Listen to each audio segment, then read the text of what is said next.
Channel of Vadodara. Vadodara શહેરના ગોરવા વિસ્તારમાં આવેલ સ્વામી વિવેકાનંદ હાઇટ્સ 3માં રહેતા રહીશોને કોર્પોરેશન તરફથી 3 ગણો વેરો ભરવાની નોટિસ આપવામાં આવતા સ્થાનિક રહીશોમાં રોષ વ્યાપ્યો છે। વડોદરા શહેરના ગોરવા વિસ્તારમાં આવેલ સ્વામી વિવેકાનંદ હાઇટ્સના સ્થાનિકો દ્વારા ગુજરાત હાઉસિંગ બોર્ડની ઓફિસ ખાતે રજૂઆત કરવામાં આવી હતી।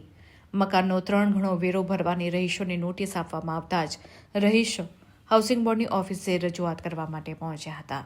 સ્વામી વિવેકાનંદ હાઇટ 3ના ઘણા એવા પ્રશ્નો છે જેમ કે પાણી, લાઇટ, અનેક એવા પ્રશ્નોનો નિકાલ કરવામાં આવ્યો નથી, જેથી તેઓ મોટી સંખ્યામાં ગુજરાત હાઉસિંગ બોર્ડની ઓફિસ પર પહોંચ્યા હતા। સ્થાનિકોએ જણાવ્યું હતું કે અમે અમારી પેનલ્ટીના રૂપિયા પાછા આપવામાં નહીં આવે તેમજ લાઇટ, પાણીના પ્રશ્નો દૂર કરવામાં નહીં આવે તો અમે ધરણા પ્રદર્શન કરીશું અને આ રીતની ચીમકી પણ વિવેકાનંદ હાઇટ્સ 3ના સ્થાનિકોએ ઉચ્ચારી હતી। આ વિષયને લઈને ગોરવા પોલીસ સ્ટેશનનો સ્ટાફ પણ ગુજરાત હાઉસિંગ બોર્ડની ઓફિસે દોડી આવ્યો હતો।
અમારે હાઉસિંગ બોર્ડનો પ્રશ્નનો સવાલનો જવાબ એક જ છે કે અમને 2022માં મકાન એલોટ કરવાના હતા, એ નિષ્ફળ થયા। એમાં 2023માં 10મા મહિનામાં પણ એ મકાન એલોટ કરવાના હતા, એમાં પણ નિષ્ફળ ગયા એ લોકો। ત્યાર પછી અમને જાન્યુઆરીમાં એસોસિએશને એમને સોંપ્યું અને ત્યાર પછી અધૂરા કામ, વેરા માફી અને આ લોકોની જે પેનલ્ટી ભરેલી છે એ લોકોની પાછી નથી આપતા, પ્લસ ફાયર સેફ્ટી 3 વખત ફેલ ગયું છે। કાલે ઉઠીને આગ કે ગેસનો બાટલ ફાટશે, મોરબી જેવું થશે તો કોણ જવાબદાર આનું? અને અમને અંડરગ્રાઉન્ડ કેબલ આપેલા છે, અમે એવું કીધું છે ઓવરહેડ આપો અમને, તો અમને જીએચબી મતલબ ગુજરાત હાઉસિંગ બોર્ડવાળા બી મતલબ અમને કામ કરી આપશે, ઓવરહેડ હશે તો। અંડરગ્રાઉન્ડ હશે તો અમને એ લોકો કામ નહીં કરી આપે। હવે આ લોકો બધી આ બાબતે અમને કોઈ લેખિતમાં જાણ કરતું નથી અને 5 જણને બોલાવીને 5 જણનું સાંભળીને કામ પૂરું કરી દે છે, બીજું કંઈ જ નહીં।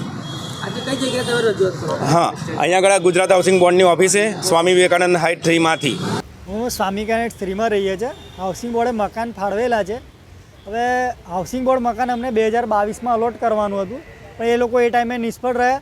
2023માં બી અલોટ કરવાના હતા, એમાં પણ નિષ્ફળ રહ્યા। એમને એગ્રીમેન્ટ ફોર સેલમાં બી આપેલું છે કે 31/10/2023 સુધી અમે તમને મકાન સોંપણી કરી દઈશું, પણ ત્યાં સુધી બી એ લોકોએ સોંપણી કરેલ નથી। એટલે અમારે જે તે સમયે આંદોલન કરવાની જરૂર પડી હતી। આંદોલન કર્યું ત્યારે અમને 2024થી મકાનની સોંપણી કરેલ છે અને કાયદાના નિયમ પ્રમાણે અમને 2024થી વેરા ભરવા પાત્ર છે, પણ હાઉસિંગ બોર્ડે અમને છેલ્લા 2 વર્ષના વેરા ભરવા આપી દીધા છે, જે ખોટા છે। બરાબર। બીજો મુદ્દો અમારો છે કે ત્યાં જીવન જરૂરિયાતની સુવિધાઓ જે છે, જે રીતે વીજળી છે, પાણી છે, એ બધાની ખોટ છે। વીજળીમાં તમે આવીને જોઈ શકો છો, હમણાં બી હાઉસિંગ બોર્ડના અધિકારી હતા, એમને બતાવ્યું હતું કે ભાઈ લટકતી તલવારની જેમ અમે જીએ છીએ, રાત્રે 5 ટાવરની લાઇટો બંધ થઈ જાય છે અને આ રહેણાંક વિસ્તાર છે, તો ત્યાં અંદર કોમર્શિયલ લાઇટ બિલ શું કામ આવે છે? અમે હાઉસિંગ બોર્ડને એવું પૂછીએ છીએ તો એ લોકો જીબી પર દોડે છે, જીબીવાળાને પૂછે છે તો કે હાઉસિંગ બોર્ડ કરે છે। હવે એ બે વચ્ચે અમારા જે ગરીબ પીસાઈ રહ્યા છે, તો અમારી એ માંગણી પણ સરકાર બી સાંભળે અને હાઉસિંગ બોર્ડ સૌથી પહેલાં સાંભળે, આનું નિરાકરણ લાવે। અને એનથી મુદ્દો, આની પહેલાં પેનલ્ટી માફી કરી હતી હાઉસિંગ બોર્ડ દ્વારા। હવે હાઉસિંગ બોર્ડે જે તે સમયે એવું કીધેલું કે તમે કાયદો અને નિયમ બધા માટે સરખો છે, બરાબર ભાઈ? બધાને બધાને એવું કીધેલું, બધાને એવી રીતે પૈસા ભરાવડાયા છે કે તમે હમણાં પૈસા ભરી દો, જો પેનલ્ટી માફ થશે તો તમને પરત કરવામાં આવશે. આજે જ્યારે પેનલ્ટી માફ થઈ ગઈ 18/3/2025 જે બાંયધરી એમને મૂકી છે એ પ્રમાણે બધાએ પૈસા ભરેલા જ છે. જે નથી ભર્યા એમની પેનલ્ટી લગાવે યોગ્ય છે, અમે ના નથી પાડતા, પણ જેને સમય પ્રમાણે પૈસા ભરી દીધા છે તેમના પૈસા પાછા આપવાની જવાબદારી હાઉસિંગ બોર્ડની છે અને એ પૈસા એમને પાછા આપવા જ પડશે.